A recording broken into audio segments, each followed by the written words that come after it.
The Radical Secular Podcast, a demand for justice, equality, and rational public policy. Hello and welcome back to the Radical Secular Podcast. I'm Christoph Defoe. I'm Sean Prophet. And I'm Joe Kipinti. We're doing things a little bit differently this week because, believe it or not, the Radical Secular is not our only job. Sometimes other things come up in our lives and we have other obligations. So today we're going to have an abbreviated, unscripted conversation about a handful of topics. So get ready to get real with the Radical Secular. But before we get started, I want to remind you that if you like our show, make sure to subscribe, leave a review, check out theradicalsecular.com and tell your friends to listen. New episodes post Mondays at noon Eastern on YouTube and all the major podcast channels. And if you're into reading, check out the blog at theradicalsecular.com. Visit our website at theradicalsecular.com and sign up for free access to exclusive content and giveaways, our full library of episodes, and articles at the Radical Secular blog. Email us with your comments and suggestions, and follow us on social media. Okay, gentlemen, let's get into the t-shirts. Sean, you want to go first? Yes, I have my t-shirt says Black Alert. It is the Star Trek Discovery. Anybody who's watched that already knows that. And I also have my COVID sticker because I got my second dose of Pfizer just a couple of hours ago. So I'm all set. 2 weeks. I'm ready to go. Ready to party again. Outstanding. You know what? It's funny because I have been working on this project, a really crazy project all month, and I finally finished it today. Woohoo. But I have a spreadsheet that was helping me tick off the sort of various elements of a very complicated project. And I used dark gray for whatever. I was starting to run out of colors, right, for the highlight. And so I used dark gray. And every time I put it in, I would say, Black Alert. Black Alert, you know, like from the show. Like in my head, so it's funny that you wore the shirt. I was like, Black Alert. Yeah. Okay, Joe, what do you say? Well, I got the other side of Star Trek, the very beginning, the original episode. This is from the alternate universe. Yes. And, compelling character. You can't get any more than Spock when it comes to that. I mean, he's just, he is the quintessential Star Trek character, right? Absolutely. And he's got mirror universe. Spock has got a beard, and there's a band called Spock's Beard. So there's a whole story behind that. Yeah, totally. And today I am wearing one of my Bad Religion t-shirts, which just simply says Bad Religion, The Age of Unreason, which was their most recent album, which came out during the Trump era. And there is a ton of very, very Trump specific lyrics, which is unusual for Bad Religion. They usually don't go after like specific parties or specific people. It's not like that, but just goes to show how bad they thought it was that they made multiple songs based on the Trump administration specifically. And of course it has the good old crossbuster, which is the cross, the Jesus cross with a slash through it, like the non-smoking sign. So my favorite band, one of my favorite t-shirts, I figured I would rock it today on this sort of unusual show.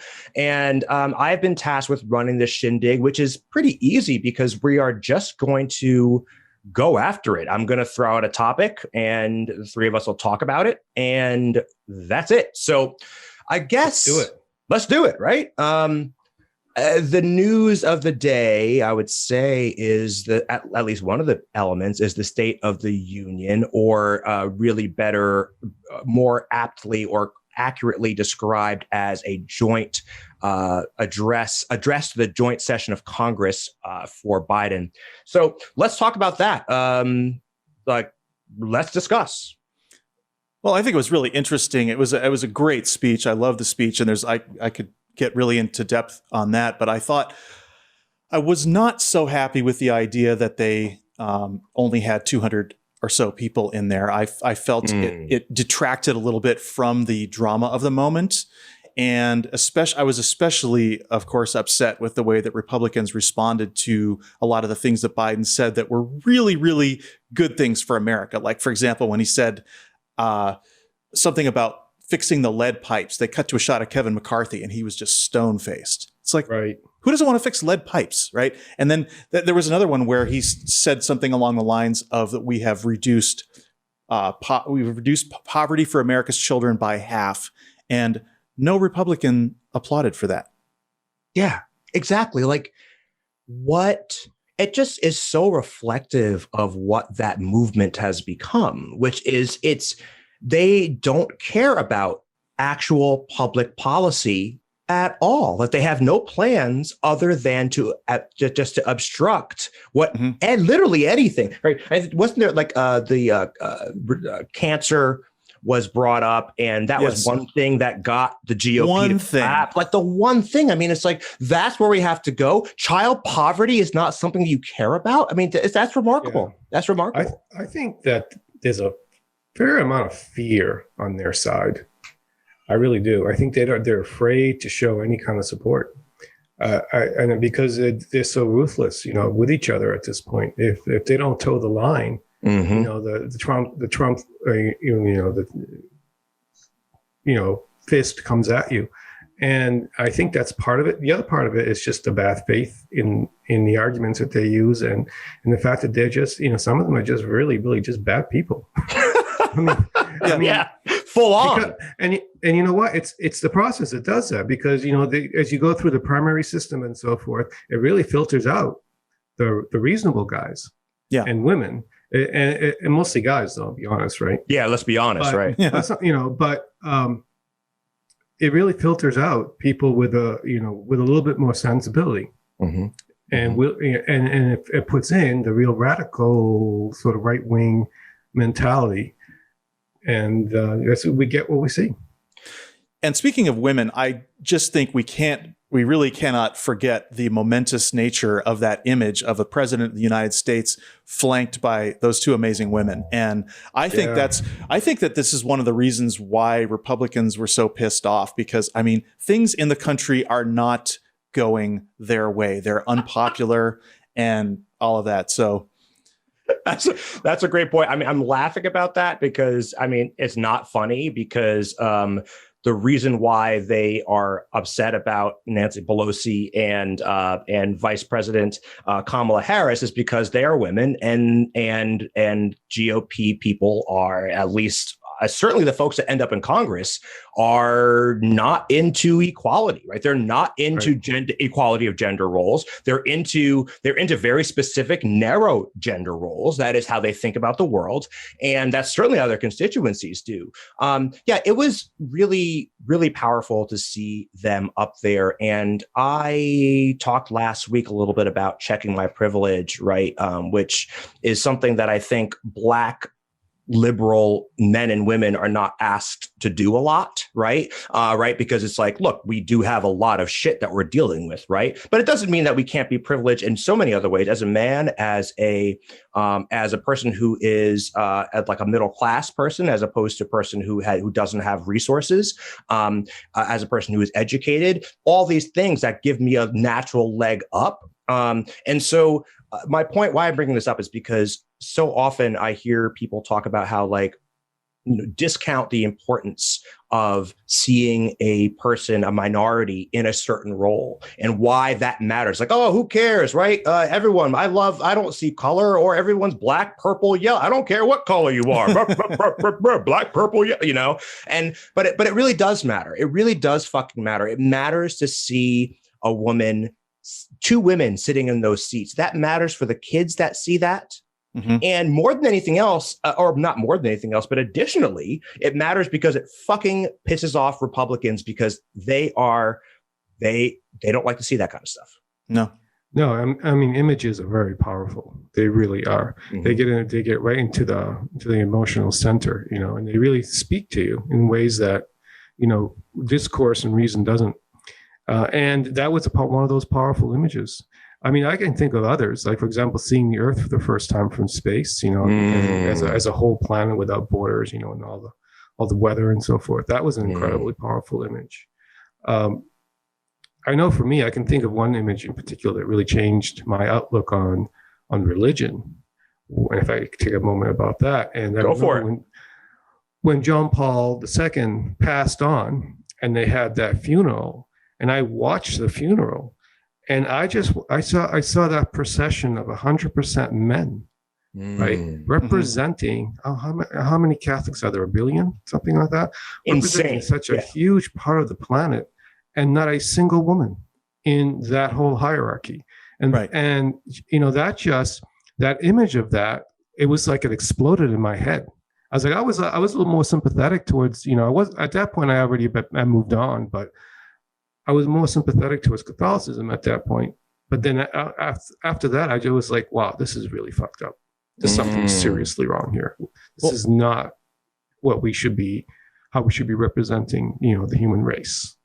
Well, and I think just in the first, 5 minutes of our show today, we've pretty much catalyzed everything that the radical secular is about, which is reducing the influence of hierarchy in both religion and politics. That is our whole thing. That's why we're here. And, it like you said, I when I heard you say that last week about checking your privilege, I thought that was very powerful. And I think it's something that all Americans can stand to do as well when you really think about the rest of the world.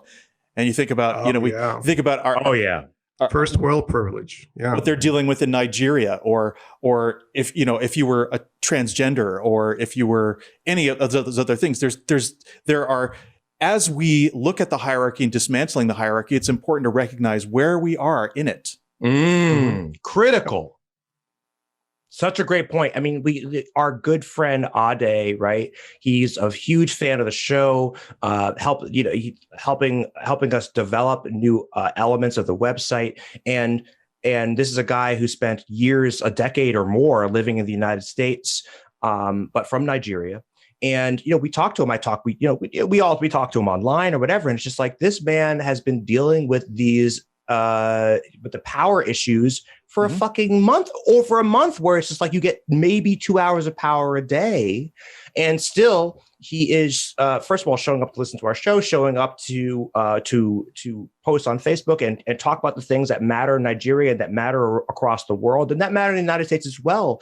And again, this is a guy, like, he is, I think, maybe a year older than me or a year younger than me. I can't remember. But the point is, like, this is my contemporary, right? This is so, like, Ade, if you're out there, I always have found this. I have found this to be very profoundly eye-opening, but also, just an opportunity for reflection of being of that privilege, right? And especially for Ade, because he's lived for a huge chunk of his life in the United States, so he knows exactly the difference between the two, which I think is very interesting.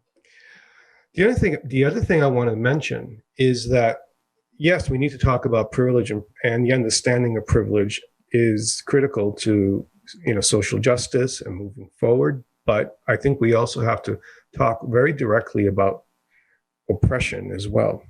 I know that, for example, people in the developed world are struggling, not just because they're part of the developed world and they're poor, but because of all of the things that have happened to the developed world by the first world, in particular the United States. And Sean, when you were talking about the militarism in the last show we did, and you went through some of that, there's a lot more to cover. What the United States has done in Latin America, for example. Oh my God. We need to, speak truth to power. We need to have truth and reconciliation of what the United States as a global superpower has done in the world.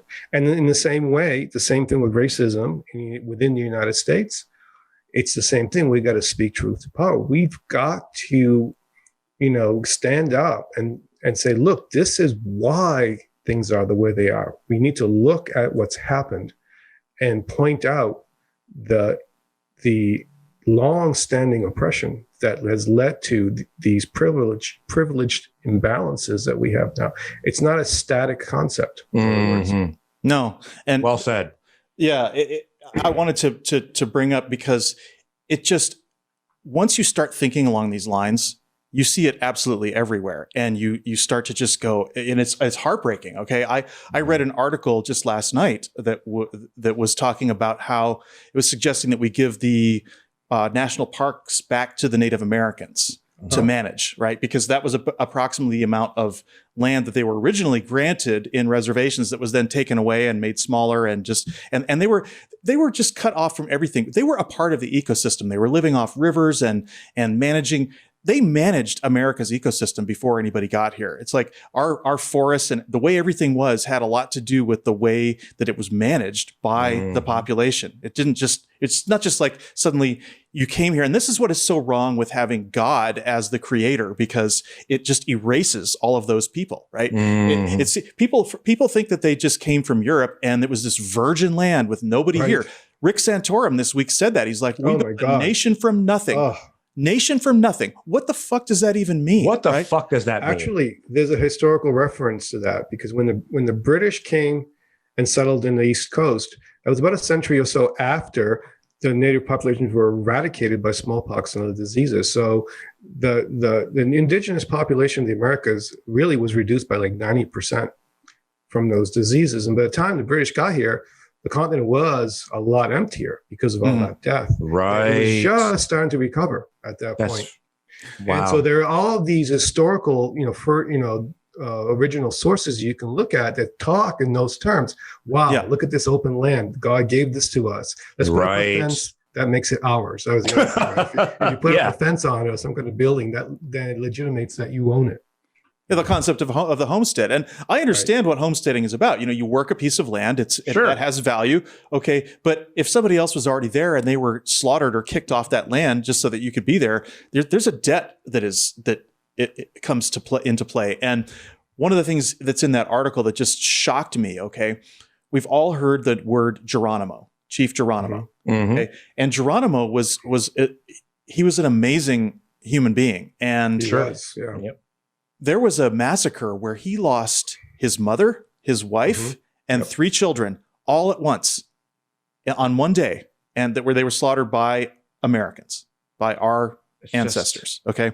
And so this happened within about 100 years of the time when I was born, about 100 years before I was born. This is recent. Every national park is the scene of a war crime. Right. Wow. That is so powerful and awful.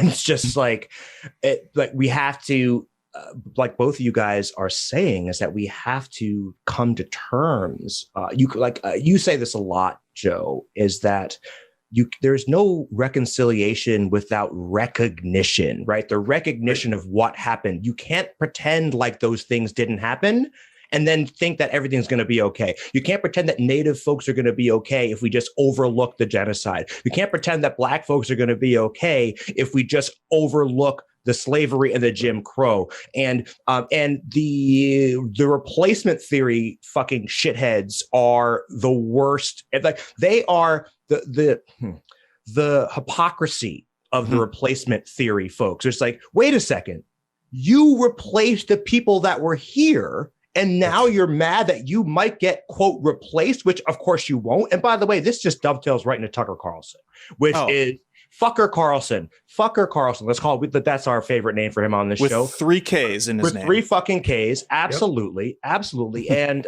anybody want to jump on his comments earlier this week when he went, anybody? Yeah. Go ahead, Joe. They were so outrageous. I think that a lot of people, even on the right, were shocked. But I mean, it was so outrageous, completely ridiculous. I don't even know where to go with it. I mean, Sean, why don't you go ahead? Okay. Well, what I was going to say is I read a couple of op-eds and other reactions to, and what we're talking about is that he had a rant where he was not only was he saying that people shouldn't wear masks, but that if parents were making their children wear masks outside, that it was child abuse and people should call the cops. And he didn't just say, call the cops. He was like, call the cops and keep calling them until you get child protective services out, until those parents are arrested. And so it's like, wait a minute. All right. We call him out on his hypocrisy all the time. And the replacement theory is a whole nother topic. But this topic here is a topic where the Republicans, which remember, they're the party of limited government, freedom, all this kind of stuff, is now calling to bring this state to punish parents for raising their children as they see fit, keeping their children safe, whatever. It's like, we know that more people are getting vaccinated right now. We know the CDC is revising its guidelines about mask wearing outside. But for fuck's sake, if you want to wear a mask outside out of an abundance of caution, right? Why is that some sort of crime? And it's so preposterous that you can, and it's in such bad faith, right? That he's bringing that up. He knows damn well that that's bullshit. Yeah, so absolutely. Why is he doing it? We have to ask ourselves, what part does this play in the fascist takeover that he That's a good question. You know, that's a very good question. That's a great question. I really love how you did that, Sean, because we try on this show to not get into the frivolous bullshit, right? Like we really do. Like we don't have to continually. We do point out hypocrisy all the time, but we don't pretend to be surprised by it, right? I mean, like, why should we be surprised that Tucker Carlson is a fucking bigot who is using hypocrisy to advance an agenda? But the question is, right, what is the agenda? Do you guys think it's just ratings? Is it that simple? Well, it's ratings, okay, for sure. He makes millions of dollars a year, millions, and he has to keep the audience of white supremacists happy. And he has to keep the audience of people who are pissed off about the government happy, right? So you would think, I mean, I do believe that the reason why people hate masks, they hate Priuses, they hate bicycles, they hate...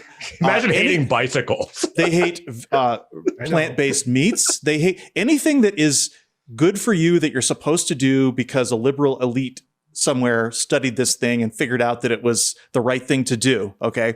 Any of those things offend those people.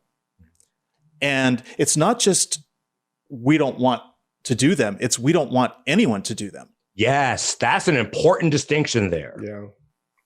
And I think there's a sense where you have to keep upping the ante to get the same level of outcome. Yes. Right? Yes. So that's what he's doing, because, it's like a drug. You just have to keep sucking in more and more and more to get the same effect.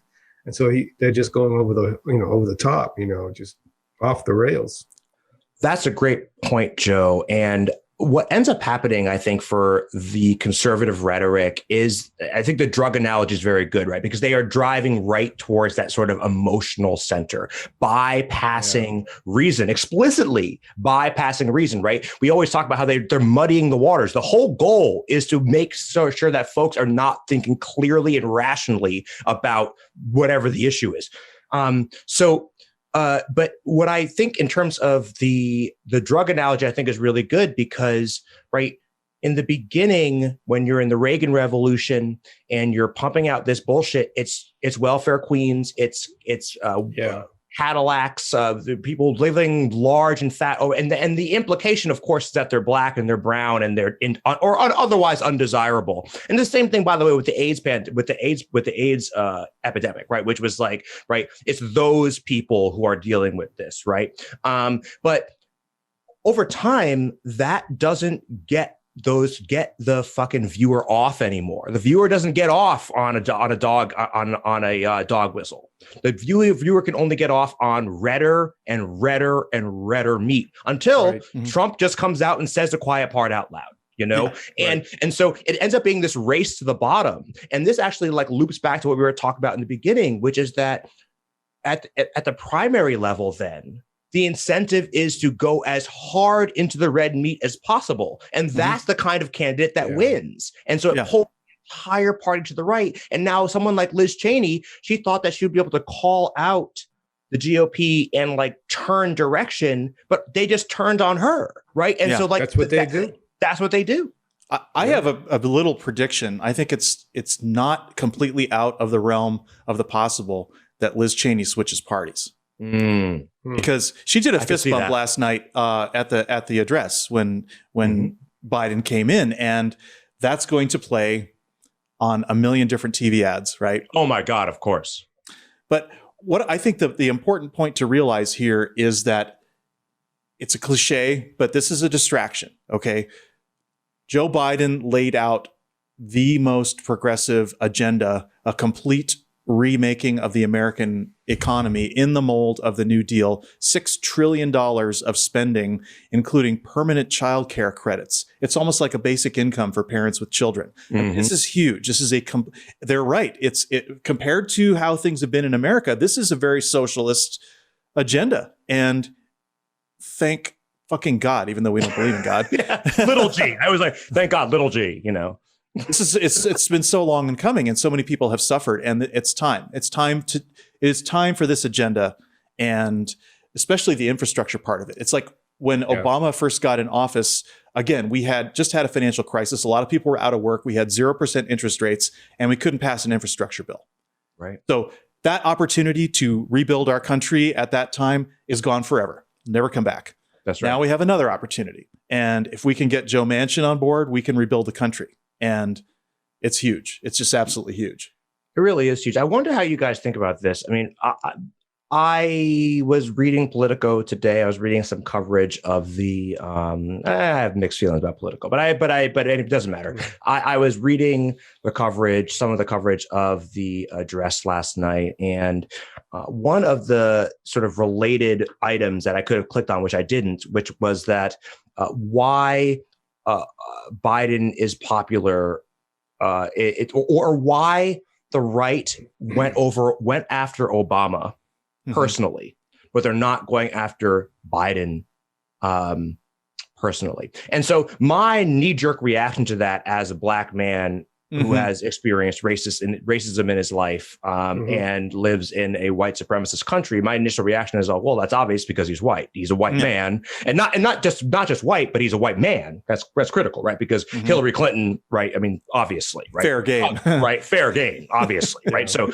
but he's a white man, and so it becomes hard in some ways to attack him from the right, especially because his policies are wildly popular. And it's not because, right, but Obama's policies, if they were just laid out, were also very popular. But like you could just shit on him, right, because he was Black or whatever. I mean, how do you guys think? Am I overstating that case, do you guys think, or what do you think? What else is going on here? Joe? Well, I think, yes, racism is certainly a part of it. But you're right. I think there's more going on. I think that, remember when during the primaries, how Bernie Sanders got like a standing ovation on that Fox town hall meeting? Yeah, that's right. I think that if you can actually get past the fear mongering, outrage rhetoric that Tucker Carlson and others like him are constantly spewing out, you find that some of the policies, these progressive policies, are actually pretty cool to those people, right? Yeah. And so Sean, you're absolutely right. You hit it right on the nail on the head. That is a distraction tactic. Not to let that happen. The other thing is the Democrats are divisive mantra from the right? No, the Democrats aren't divisive. What they're doing is they're pushing an agenda that is very popular, even with a lot of Republicans. So how's that divisive? What they're doing is they're pushing aside the political, Brahmins of the Republicans. That's right. When a Republican says the Democrats are being divisive, what they mean is the Democrats are winning. And they don't have anything else to say. And that brings me around to, I don't want to cut short the point about Biden because I think it was a very good one. And I think that the other thing you can't discount here is that Biden has been a colleague to a lot of these people. Great point. Yeah. Very good point. He's been in Congress for 32 years. For like 30 some years. Yes. Insane how long he's been in Congress. So he gets a certain amount of, and I think Kamala Harris gets that as well. Because she has been a senator for a while. And so I don't think as Republican senators are as vicious towards her. I mean, Obama was too. Okay. But wasn't he a first term senator? I think he was. I think he left his first term to go, maybe a second term at the latest, but no longer than that for sure. Yeah. Yeah. So this brings us around to Tim Scott and why they chose Tim Scott and why Tim Scott said exactly what he said, because he absolutely knew that he could not go after Biden's policies. He did a little bit. He tried to accuse him of sandbagging the infrastructure bill with a liberal wish list, whatever it was. But these are all things helping people with their rent so they can pay for their homes. The landlords can pay for that. It's just putting that money into the economy. is infrastructure. Absolutely. Helping seniors, infrastructure. It's not roads and bridges. Roads and bridges are a big part of it, but there's so much more that's in those bills. And I can't really speak to exactly, I haven't studied them, but I can guarantee you that what's in those bills is going to help the country in a major way.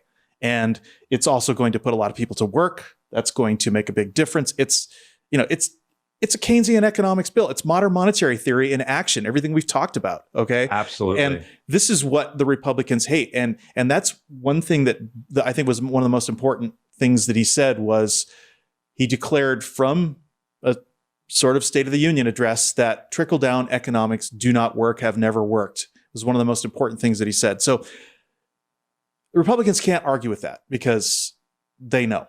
And that's why they brought out Tim Scott to effectively take the Tucker Carlson line on race. Mm-hmm. Right.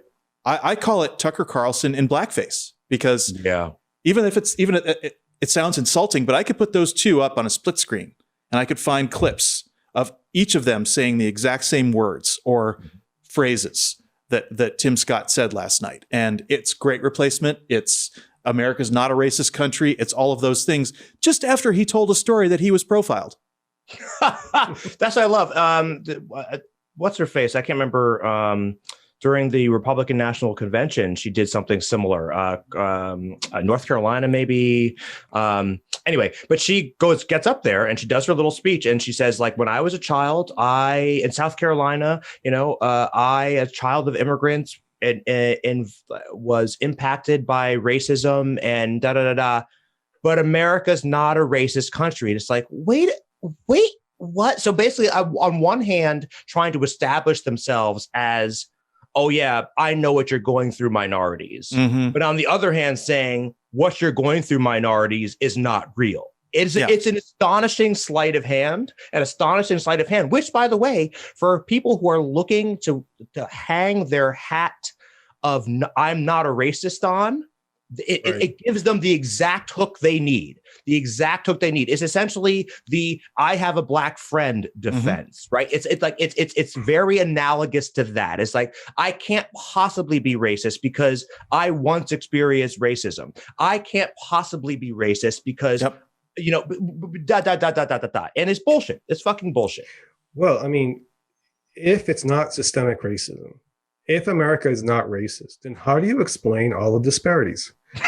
Exactly. How do you explain the fact that, the average wealth of white Americans is like 10 times more than, and the gap is getting worse, not better. Right. How do you explain all those disparities? If you say it's not systemic, it's not society, then you have to say, well, it's the individual. So what does that say? Right, exactly. What is the message there? And this ties back into our episode on race, genetics, and IQ that we did, where we went through what the right-wing line is on this. And their line is absolutely that the strong, the smart will make it, and the rest shouldn't make it. That's their defense. And the black culture. Sort of, right? Like, oh, it's not, because this is their new line of saying, like, no, it's not that I'm racist. It's against black people. It's that it's their culture. That's the problem. And like the layers of problems with that. I mean, there's so many layers. One of the biggest layers is, first of all, like their fundamental misunderstanding of what that culture is.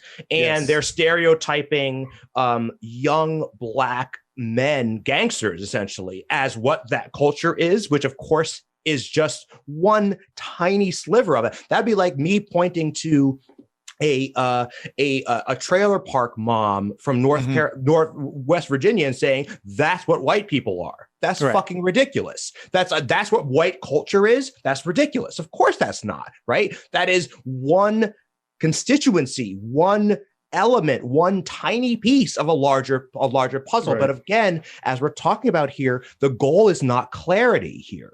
The goal is explicitly muddying the waters, and giving people a lazy mental hook to hang their bigotry on. That's what we're talking about here. Well, and their hypocrisy too. Because they're perfectly willing to make that distinction between the trailer park mom and other white people who are more successful. True. But you get, 40 and 50-year-old black men who are bankers or whatever being pulled over and treated like thugs. Exactly. And as far as saying that America is not racist, now that is something that the actual sort of more moderate Republicans are saying. The real right wingers are saying that America is racist against white people. Right. So true. Right. Well, it was interesting to hear Kamala Harris this morning when she sort of nuanced this point a little bit. And I think she's a very smart tactician. And I think that she understood that this was a fucking minefield. And so she kind of agreed with Tim Scott and said, yeah, America's not a racist country, but we have to really be aware of our racist past. So that was, I wish that she hadn't said that. I wish that she had just come out and said, yeah, America is racist. But, she's the vice president, so I don't know that she can really do that. But what do you think about her response? I'm with you on that. I mean, I'll make an analogy. I always think that Barack Obama is far less religious than he puts himself out to be. For example, I think that when you are in this position, especially as a Black person, a Black woman, for fuck's sake, the first Black woman ever, you need to play it cool, because no matter how smart and progressive and thoughtful, that the right wing is just looking for reasons. Now, to be fair, they will find reasons anyway. And so you shouldn't concede the ground and say like, oh, I'm just not going to. And I think a criticism of Obama that I have, and that I think a lot of people correctly have from the left. That's a weird way to put that. I was going to say rightly from the left, but you know what I mean. So that's why I corrected myself. But like folks from the left correctly sort of criticize Obama is his unwillingness to be bold and thinking that, oh yeah, the Republicans are going to respond to that, which they never will. But I see Kamala Harris's response from that perspective of being like, look, you gotta tread lightly, and because all these words will be used against you. Yeah, but I can hear an ad though coming out where they say even Kamala Harris agrees that this is not a racist country, right? Yeah. They probably already put that out on some place. It's already out. But I totally hear you, Christoph. I think you're absolutely right. I mean, I got a little bit of that as an immigrant kid. I had to be really careful not to diss America, right? I was profoundly aware of that as a kid, not to do that, because I was the exotic little immigrant kid in a non-immigrant community. Sure. And so I had to toe the line and be like extra patriotic, right? And it's the same kind of thing. They're looking to attack you for your, they were looking to attack Obama on the angry Black man stereotype, right? Oh yeah, look, see, it's true, right? Yeah, he had to be super careful. And I think Kamala Harris has to do the same, and she has the added challenge of also being a woman and all those stereotypes. Exactly. That they always throw at women. I mean, look at what happened with Hillary. And oh my God, that poor woman. It's a tough thing to balance. I mean, I agree with you, Sean. They can be used as propaganda, but I don't know. It's tough. I don't know what I'd do in her situation. Yeah. To be honest. Well, I'm certainly not going to try to second guess her, but I just hate the whole narrative, and I hate the fact. I mean, what is going on with Tim Scott? How did he get to be the way he is? I mean, I know. It's really interesting, like having grown up in the environment that I grew up in, I get it. Like I understand how he got there. I think that in a different set of scenarios or circumstances, I could have ended up in a similar place, but just given who I am, and this maybe is kind of what you're getting at, right? Like, where's your moral compass though? You know what I'm saying? Like, because even if you go down that path a long way, like, at what point do you say, like, wait a second, though, these people are obviously bigots. And especially speaking of which, and we are sort of, I think, getting toward the end of our time here, but I do want to, you had a really great post this week, Sean. Both of you have great posts all the time, but you had a great post, Sean, this week about menthol cigarettes. And and so like and black people love menthol cigarettes. Funny enough, and this is a funny story. So I maybe it's not funny but interesting. I smoked cigarettes for probably a good 15 years. I smoked cigarettes, and I don't smoke cigarettes now. It's been about 7 years now since I've smoked a cigarette, and I was a full-time smoker. You know, I smoked every day, a pack a day, and I smoked menthols. And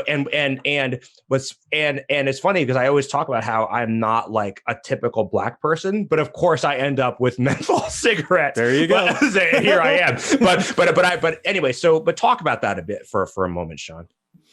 Well, yeah, I mean, this is really something else because this is Joe Biden's constituency. Urban black voters put him over the top. And so you have this, it's a bit more complicated than it would seem. It's not just Joe Biden is banning menthols. This has been going on for about 10 years or so with the FDA getting authority to regulate cigarettes and then deciding whether or not they're going to regulate nicotine, deciding whether or not they're going to regulate flavors. And some consumer group, I think, sued the FDA at a certain point.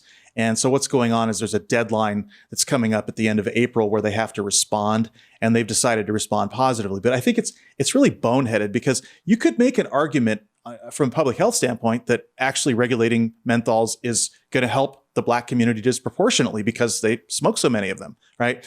So, but I don't come down on that side of the argument because I think it's paternalistic. And I think that there's already been enough, there's people have to pay higher health insurance, higher life insurance premiums. Smoking has been banned a lot of places. People are smoking outdoors. The secondhand smoke problem is really an issue more in the South than it is the rest of the country. And they could fix that by banning public smoking indoors. So there's a lot of responses that could be done that would not alienate black voters.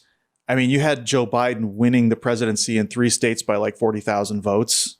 And so when we're facing 2020, it would just be a shame to lose the climate, the economy, voting rights, and all the other things that Biden's trying to accomplish over menthol cigarettes. And, you know, it's a personal component here because I smoke menthol cigarettes, not the full green ones, but the Marlboro Blues that have a little light menthol, right? And just a few. I've switched to vaping mostly. I don't vape on the show anymore, but I switched to vaping because it's healthier. But I still like a couple of menthol cigarettes at night, and I just think that we've already put a big tobacco settlement in place, and if they want to raise cigarette taxes higher, you should do that. I don't mind paying more, but a ban is like an infinite tax, and that's going to create a black market. And then you're going to have more interactions. The ACLU actually came out against the ban because they're saying it's going to cause more interactions with police for black people. So those are kind of my thoughts.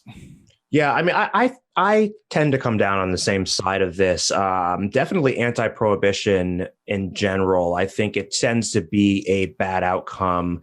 I mean, I'm for legalizing drugs in general, right? And I think what you said in your piece I thought was good was that people should be able to make their own decisions and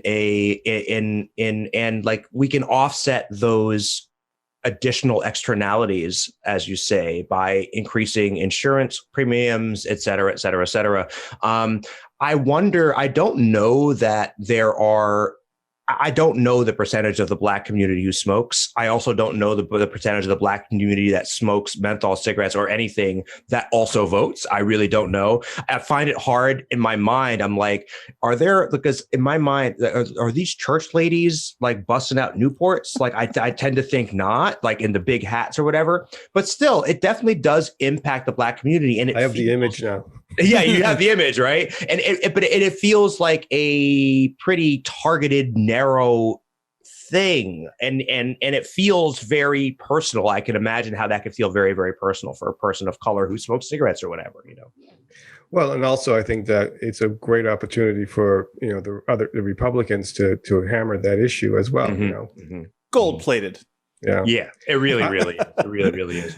I think the paternalistic problem is a big one as well, because I think you do have to pick and choose your battles as a state, as a government, right? If you're going to mandate certain things, it better be damn good reasons for it. You can't just go, willy-nilly mandating everything, because you're going to get a lot of pushback. Right. Yeah. This is the hill this is the hill you want to die on, Right. It's a real irony in states that have legalized marijuana, where you can buy marijuana, which has been like a Schedule I drug for like almost 100 years, and you can't buy menthol cigarettes or flavored cigars. They're taking away all of those flavored cigars as well. Right. So they're just trying to make it not any fun to smoke, and that's not the way to do this. And I agree. One of the things you said that I think is important here is, the role that drug enforcement has played in mass incarceration and the police issue is huge. It's not small. We don't want to add to that, right? We certainly want to create better conditions rather than, more problems in that direction. Yeah, absolutely. Like, we don't want to add additional petty crimes that will that will cause people of color in particular, who are, as we know, over-policed, to interact with law enforcement, when it's just like, why are we doing this in the first place? Like, what value are we getting? How many lives are we saving? Or is it, as you said, Sean, this sort of moral crusade, which I think at times it sort of feels that way. And that's not how we roll here at the Radical Secular. No. And this is the thing, is harm reduction. Okay. Harm reduction says I should be smoking vaping rather than smoking. Mm-hmm. That's harm reduction. And yet now, if I want to go to the store, this is a custom mail, or I have to mix my own flavors and everything else like that. I can't go to the store right now and buy a flavored vape juice. Can't do it. Right. So that has been banned, and they're going to ban flavored tobacco now. And so you're just driving people back to full strength cigarettes. Absolutely. Besides the raise taxes and put it into education model works pretty well. It does. Yeah, exactly. Only 15% of Americans smoke. It's way down. It's way down. And that is ultimately a good thing. But we, as you said in your piece, Sean, is we should allow people should be able to make bad decisions if they want to, as long as we can mitigate the harm to society that those decisions may or may not cause. But look, guys, we are at the end of our time. So I want to thank everybody for being here. And if you like our show, make sure to subscribe, leave a review, check out theradicalsecular.com, and tell your friends to listen. New episodes post at noon Eastern on Mondays on YouTube and all the major podcast channels. And if you're into reading, check out the blog at theradicalsecular.com. I'm Christoph Defoe. Thank you for being here. And remember, wherever you are, you can be radically secular.